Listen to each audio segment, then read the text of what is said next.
Hello bass family and welcome to Everything Bass. I was just playing tapping pattern 18 and it's a cool variation on a very common tapping pattern. In fact, it's one I showed you, I think tapping pattern 2 or 3, where you can take a triad and tap through it.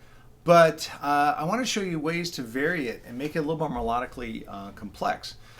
Today we're going to be doing it over an E minor triad, but we're going to add in a lot of notes. So let's get to it. So starting with 12th fret E, index finger on our fretting hand, just hitting that root.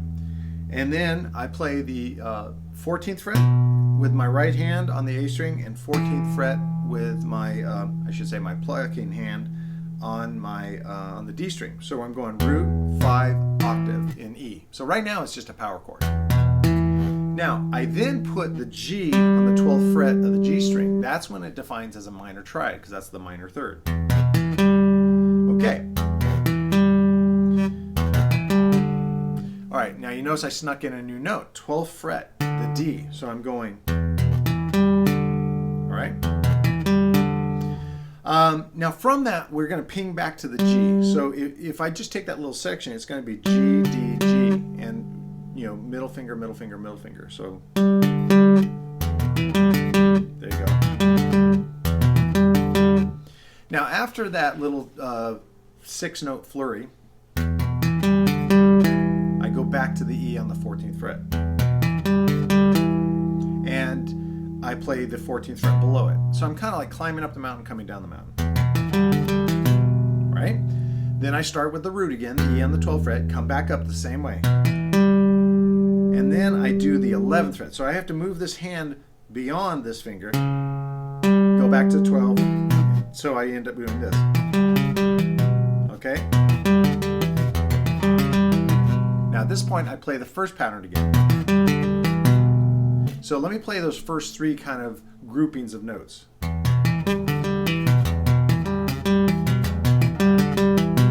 right, and I end it by wanting to do something different. I want to add a little variety. The last thing I want to do is not between that 11th fret and 12th fret. So I come up again, and I go all the way up to the B on the 16th fret, and just come back down. Like that. Okay, so I know I'm throwing them really quickly at you, but let me just play it really slowly, and hopefully you'll see the very force kind of groupings and the phrasing that you see there. So starting.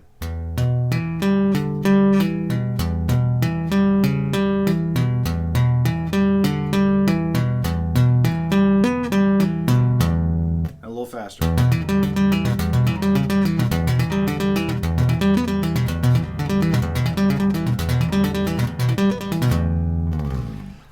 And this is just the beginning. This is hopefully just a catalyst for new ideas for yourself, where you can take the framework of this simple minor triad tapping thing that I showed you many videos ago, but start interspersing other notes from a scale that you might like. In this case, I'm using Dorian. I like Dorian, so I'm using...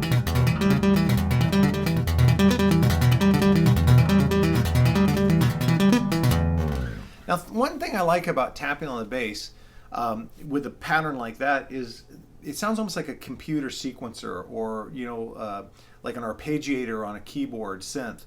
And there's so many ideas that you have for putting over that with like guitar chords and drum beats, but having this kind of driving sequencer lick on it, I really like that. Now, of course, when you get that down, you can move the entire thing and actually play over progression, adjusting. Remember, I started with a minor third, but let's say you're going to go down from, you're going to go E to a D major. You can still say the same similar pattern, but instead of playing the root on the same, or I'm sorry, the third as a minor third, play it as a major third. And then you would just adjust to that scale.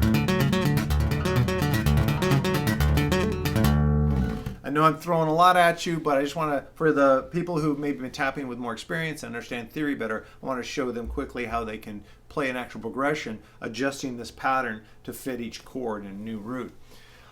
So that's it, tapping pattern 18. Let's jump right into the Encore Item today. The Encore Item is, okay, this is just, oh boy. Well, let me first tell you the album. Sometimes I go into these long preambles and then you guys are stopping the video. There is an album called The Light Beyond. I neglected to write down the year it came out, but it had to be close to 1990, I want to say. And it's featured Stuart Hamm, Frank Gambale, and Steve Smith. All right, Frank Gambale, one of the, just an amazing guitar player, virtuoso guitar player, iconic player in every way. Steve Smith, you know, some of you might just know him from Journey, but he played in Vital Information, formed, I believe, Vital Information. Amazing jazz fusion drummer, like a in-demand session player, can play any style of music. Amazing. And of course, you know, one of our founding fathers, Stuart Hamm. You know, so you have Stuart Hamm, Steve Smith, Frank Gambale. When this album came out, I was working at Musicians Institute, and it was like an atom bomb went off in the bass, guitar, and drum communities. We all were like excited about this. It wasn't just like a bass solo album where bass players get excited and everyone was like, I mean, drummers were talking about this album, guitar players were talking about this album, and we all did whatever it took to buy it. But holy cow, it's okay. Like from childhood, I collected comic books. I still love comic books. I still love all the MCU movies and the DC movies and things like that. But I love team ups, Marvel team ups, where they would put heroes together and have them go on an adventure together. That's this. Having a bass player of the quality of Stuart Hamm with Steve Smith playing with Frank Gambale, having them all write. What I'm most excited for you guys, if you're not aware of this album, and it's available, at least in streaming, I believe you can still buy it though, is you get to hear Stu like you've never heard him before. You get to hear a really jazz deep, even though I wouldn't classify it as a jazz album, but you hear him playing these incredible walking lines, these incredible grooves and stuff, different than anything I think at the time, definitely at the time, I had heard Stuart play before. They also, everyone was given a chance to shine. Stuart's solo song is Nostalgia, and you get to hear him. I think this is really when I really heard him developing such a voice as a chordal player with all these cool extensions and melodies, chord melody playings, was on Nostalgia. Of course, First Look, they give Stu a chance to play a beautiful intro. What a great song. There's a song called Yin, there's a song called Yang. Spirit of Dundon is a drum solo. So if you, I love drum solos, and I think it's not just because of the mastery of the drums, but it gives me rhythmic ideas for my playing. And you get to hear a drum solo, but much in the vein of like of Neil Peart.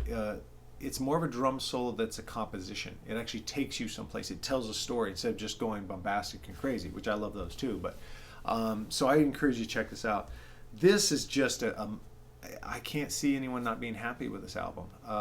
Again, you get to see many more facets of Stuart Hamm's playing. You see three genius players, masters of their instrument, come together and all share the spotlight. And it's such a team album. It's just encouraging.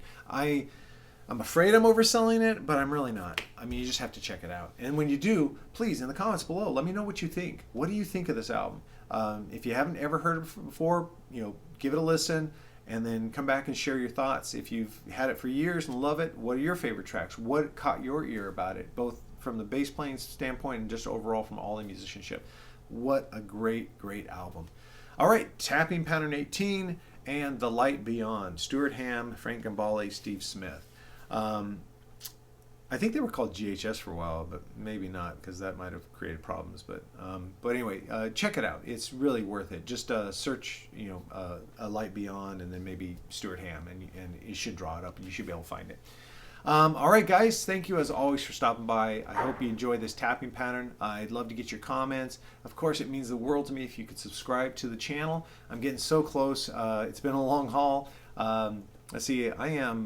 I guess it hasn't been a long haul because this is the 5th month that we've been in existence, and we're at over 900 subscribers. So thank you guys very much. I got my eye on that 1,000 subscribers watermark, or that part we want to get to. I think every YouTube channel wants to get past that 1,000. So if you could, it would do me a great blessing if you could just subscribe to the channel, hit the like button for this video, and of course hit the little bell icon, because I upload videos every weekend. I haven't missed a weekend since I started this thing. So you want to be notified when there's new videos up, especially if you're following a series like the mode series, or in this case the tapping pattern series. It helps to have that little icon remind you, hey, Dale's just posted another in that series. And of course, there's a link in the description below if you want to become a Patreon supporter and get access to all the written material and some play along files. Guys, thank you so much. I enjoy this time more than I could ever tell you. I love my bass family, and I'll see you at the next video.